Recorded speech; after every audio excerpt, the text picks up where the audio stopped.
जो जेल में इमरान खान साहब की समाअत थी वो लंबी चली है, लगभग आज 6 घंटे समाअत चलती रही है। उस समाअत के अंदर डेवलपमेंट्स क्या है उनके ऊपर मेरे पास खबरें हैं, वो खबरें मैं आपके साथ शेयर करता हूँ। सबसे पहले अलीमा खानम बाहर आई, उन्होंने आकर बात की मीडिया के साथ और जो इमरान खान का पैगाम है वो पहुंचाया। अब जो तफसील है उसकी, जो इमरान खान साहब ने बहुत सारी बातें की है, वो तो उनके अपने ट्विटर हैंडल पे चंद घंटों के बाद आ जाए।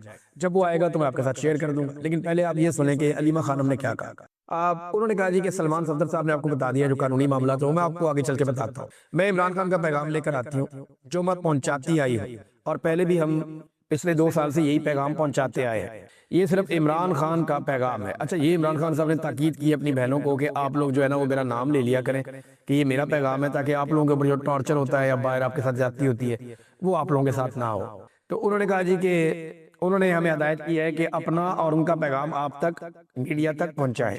आज इमरान खान ने वजाहत के तौर पर यह बात की, और आपने सलमान सफदर से भी सुना होगा कि जब आज केस खत्म हुआ था और एक गवाह झूठा साबित हुआ तो उनसे पूछा गया कि इसका क्या सजा होती है। 7 साल सजा। झूठ बोलने वाले गवाह को 7 साल सजा मिलनी चाहिए थी, मगर उल्टा इमरान खान का केस फिर भी चल रहा है। गवाह झूठे साबित हो गए वहां पे अदालत के अंदर, और वो मैं बताता हूँ आगे क्या हुआ उनके साथ। आज तो केस खत्म हो जाना चाहिए था, जज साहब को उसी वक्त कहना चाहिए था कि केस खत्म हो चुका है, गवाह झूठे साबित हो गए। इस पर इमरान खान ने कहा कि इस वक्त इमरान खान का ट्रायल सिविल ट्रायल नहीं चल रहा, सिविल अदालत में नहीं चल रहा। इस वक्त इमरान खान का ट्रायल मिलिट्री ट्रायल चल रहा है। वहां चंद मीडिया वाले आते हैं जिनको उस वक्त इजाजत ही नहीं दी जाती।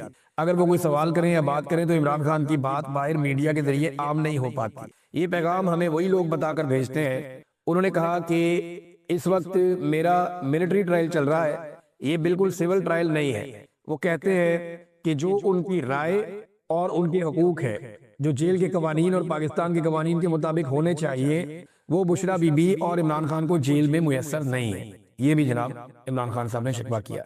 एक तो वो अलग थलग रखे गए हैं, उनकी सारी मुलाकातें बंद कर दी गई हैं, किसी को उनसे मुलाकात की इजाजत नहीं है, और ये जेल के कवानीन के खिलाफ है। उन्हें अपने बच्चों से बात करने की 8 महीने में एक बार इजाजत दी गई है। वो किताबें मांगते हैं मगर जब तक जज हुक्म ना दे, इसीलिए इमरान खान कह रहे हैं कि मिलिट्री ट्रायल चल रहा है, क्योंकि जज हुक्म देता है और फिर पुलिस को कहा जाता है कि जाकर उनकी किताबें लाओ, उन्हें सहूलियत दो, उनका टीवी ऑन करो, इनके जो अलग थलग जो आइसोलेशन है वो खत्म करो, लोगों की मुलाकातें करा दो। जज का हाथ महदूद है। इमरान खान कहते हैं जज फैसला नहीं कर सकता, इसके पास कुछ भी इख्तियार नहीं है। जो ट्रायल चल रहा है वो किसी और हुक्म के तहत चल रहा है। इस केस को खत्म करके इमरान खान और बुशरा बीबी को रिहा कर देना चाहिए था। फिर उन्होंने कहा कि इस वक्त सारा कानून आसिम मुनीर के तहत है। उन्होंने कहा कि हमारे मैंडेट को चोरी किया गया है, हमारे ऊपर मुकदमात बनाए गए हैं। मैंने कहा कि मैं मुकदमात का अदालत में सामना करूंगा, इंसाफ अदालतों से लूंगा, और यही इमरान खान साहब हमेशा से कहते आए हैं। फिर 300 मुकदमात इमरान खान साहब पे बनाए गए। उन्हें कहा गया जी आप मुल्क छोड़ के चले जाएं, लेकिन इमरान खान ने कहा कि मैं अपने सारे मुकदमात का सामना करूंगा, और गुज़िश्ता 3 साल से वो इनका सामना भी कर रहे हैं। इमरान खान ने कहा कि हमारी पार्टी पर जुल्म किया गया, हमारा इलेक्शन चुराया गया, 2/3 अक्सरियत छीन ली गई, हम अदालतों में गए, इलेक्शन कमीशन में गए, लेकिन हमें इंसाफ नहीं मिला। अब पता चला जी कॉमनवेल्थ की जो रिपोर्ट आई है, जो लीक हुई है, ये रिपोर्ट हमारी हुकूमत को भी दी गई थी और इलेक्शन कमीशन को भी दी गई थी कि पाकिस्तान में वोटों की चोरी हुई है, धांधली हुई है, कुछ भी नहीं हुआ। फिर बैनुल-अक़वामी इदारे ने यह भी कह दिया कि पाकिस्तान के अंदर इलेक्शन चोरी हुआ है, और इलेक्शन कमिश्नर सिकंदर सुल्तान राजा ने कोई एक्शन नहीं लिया। पाकिस्तान का कानून आपको मालूम है कि वोट चोरी के बारे में बहुत सख्त है। पाकिस्तान में वोट चोरी आर्टिकल 6 के जुमरे में आता है, जो कि गद्दारी के मुकदमे बनते हैं। लेकिन क्योंकि पाकिस्तान में इस वक्त कानून नाफिज नहीं है तो ऐसे ही चल रहा है। इमरान खान ने कहा कि लोगों पर गोलियां चलाई गई, फिर भी हमने कानूनी रास्ता इख्तियार किया। 26वीं तरमीम इसलिए लाई गई ताकि अदालतों को कंट्रोल किया जा सके और अदालतों को हुकूमत का एक शोबा बना दिया जाए। 26वीं तरमीम के बावजूद जो जज रूल ऑफ लॉ के साथ खड़े हैं उन्हें खराज तहसीन पेश किया जाना चाहिए। इमरान खान साहब ने लियाकत चट्टा का जिक्र किया, वो जो कमिश्नर था रावलपिंडी का, और ये कहा कि जनाब उनके साथ ज्यादती हुई, उन्होंने सारा पोल खोल दिया था। धांधली में इमरान खान साहब ने दोबारा बताया कि सिकंदर सुल्तान राजा और जस्टिस कादी फायद ईसा ये दोनों जो हैं वो बराह रास्त मुलव्विस थे। पार्लियामान के अरकान के बारे में इमरान खान साहब ने कहा कि इस वक्त आसिम लॉ चल रहा है, आपको डरना नहीं चाहिए। आप एक फर्द वाहिद के खौफ से जो है वो डर के दब ना जाएं। अगर आप दबेंगे तो वो आपको और ज्यादा दबाएंगे। अपने हक के लिए आप आवाज उठाएं, और आप पाकिस्तानी लोगों की नुमाइंदगी कर रहे हैं। जेल से ना डरे, मैं खुद 2 साल से जेल में बैठा हुआ हूँ। जितना आप डरेंगे उतना ही आप पर जुल्म बढ़ा दिया जाएगा, और आप डर रहे इसलिए उन्होंने कुचला है। उन्होंने कहा जी आपके लिए मुश्किलात पैदा की जाती हैं, जो मैं ट्वीट करता हूं या मेरे अकाउंट से जो ट्वीट आता है, मेरा पैगाम है कि इसको सारे रीट्वीट करें, तमाम MNAs और तमाम MPAs, और पार्टी के लोग बस मेरे ट्वीट को रीट्वीट कर दिया करें ताकि सारे एक सफ़े पर मौजूद हों। जी नाज़रीन, जी अलीमा खानम साहब ने पैगाम पहुंचाया, अभी कुछ टुकड़ों में हमारे तक ये पैगाम पहुंचा, मैंने आपको बता दिया, लेकिन जो असल बात है वो ये है कि इमरान खान साहब सुरखरू हुए हैं अदालत में, क्योंकि इमरान खान साहब के वकील ने तोशाखाना 2 केस में बाहर आके बैरिस्टर सलमान सफदर साहब ने बताया कि सुहेब अब्बासी जो अप्रेजर हैं और उनके अलावा इनामुल्लाह शाह जो हर केस में इमरान खान साहब और बुशरा बीबी के खिलाफ एक झूठे गवाह के तौर पे इन्हें पेश किया जाता है। आज ये दोनों गवाह दौरान जिरा जो सिफर होगी इनकी क्रेडिबिलिटी और ये अदालत के अंदर झूठे साबित हो गए और इनकी जो गवाहियां हैं वो जमीन बोस हो गई, पूरा केस दफन हो गया।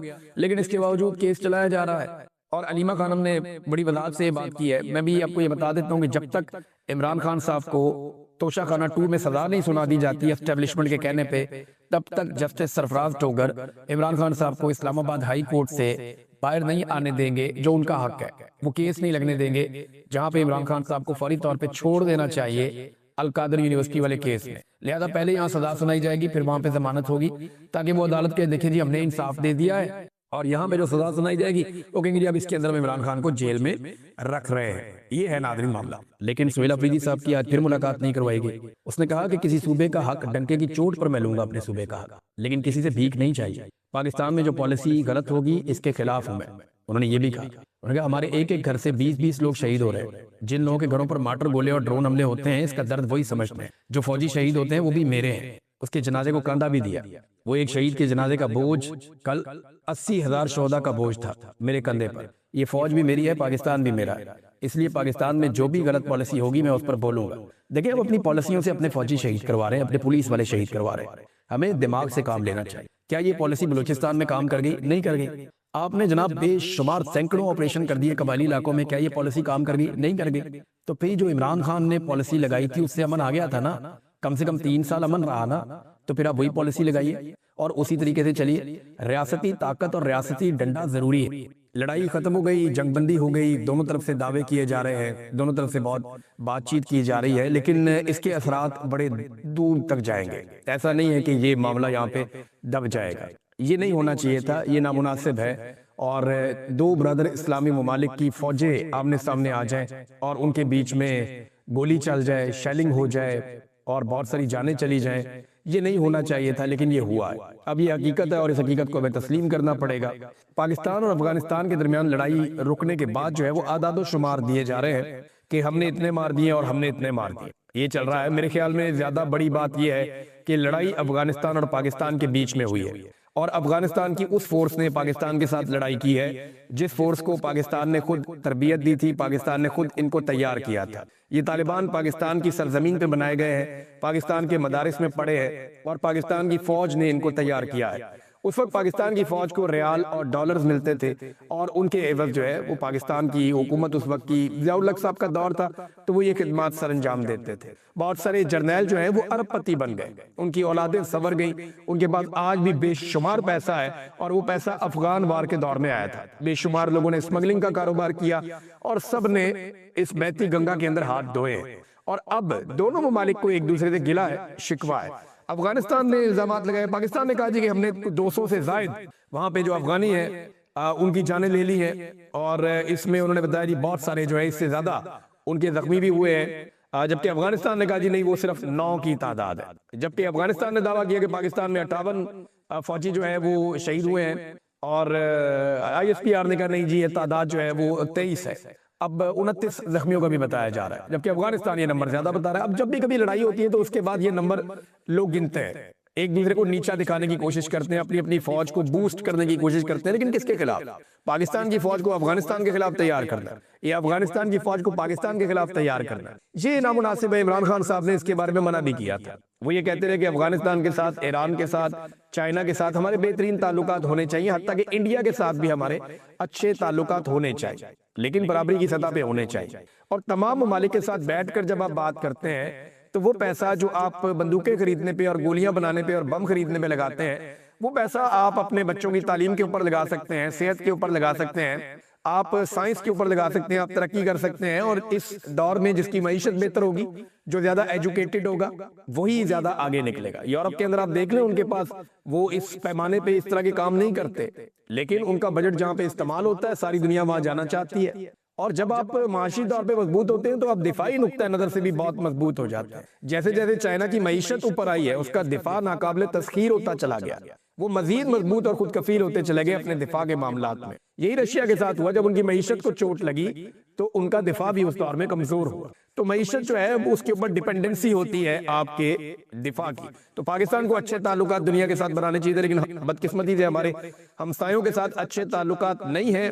अब कतर और सऊदी अरब की जानिब से हुक्म आया, मैं हुक्म इसलिए कह रहा हूँ कि उनके कहे को हम हुक्म ही मानते हैं, और उनके हुक्म के बाद जो है वो जंगबंदी हो गई, दोनों ममालिक ने लड़ाई बंद कर दी और अफगानिस्तान ने इसमें पहल की बकौल अफगानिस्तान के। अब सऊदी अरब का और कतर का हुक्म आया कि जी बातचीत करें आप अफगानिस्तान के साथ, और उन्होंने सालसी की पेशकश भी कर कि जनाब हम इसके अंदर एक सालिस बन जाते हैं, पाकिस्तान और अफगानिस्तान जो है वो बातचीत करें। अब देखें, अफगानिस्तान के साथ बात करने के लिए भी अगर पाकिस्तान को सालसी चाहिए सऊदी अरब की और कतर की, तो ये पाकिस्तान की खारजा पॉलिसी के ऊपर एक बहुत बड़ा सियाह धब्बा है। ये बड़ी तकलीफ दे बात है, ये चीज तो पाकिस्तान खुद कर सकता है। मैं शहजाद अकबर साहब की एक ट्वीट आपको पढ़ के सुनाता हूँ, बल्कि ट्वीट तो नहीं है, उन्होंने ये स्टेटमेंट दिया है, मेरे पास ये मौजूद है, और इसमें शहजाद अकबर साहब ने दावा किया कि पाकिस्तान से एक वफद गया, और 2 से 3 हफ्ते पहले, चंद हफ्ते पहले एक वफद पाकिस्तान से जमात इस्लामी के प्रोफेसर इब्राहिम की सरबराही में अफगानिस्तान गया था, और एक अनऑफिशियल कैपेसिटी में इन्होंने अफगानिस्तान की हुकूमत से और तालिबान से बातचीत की।